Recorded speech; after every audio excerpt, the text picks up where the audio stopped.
The tree stood tall, lush, and strong. Its leaves were a deep green, each one more perfectly shaped than the next.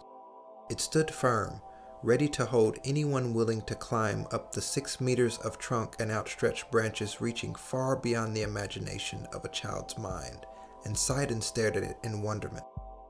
As the wind gave it everything it had and blew a gust through directly at the tree, the leaves shook violently, yet somehow withstood the push with assurance and steady power. And when the wind gave up and subsided, not a single leaf had fallen, not one. The tree had won and taken a beating, but it had also held on to every single leaf as though every single one of them was a single life worth saving.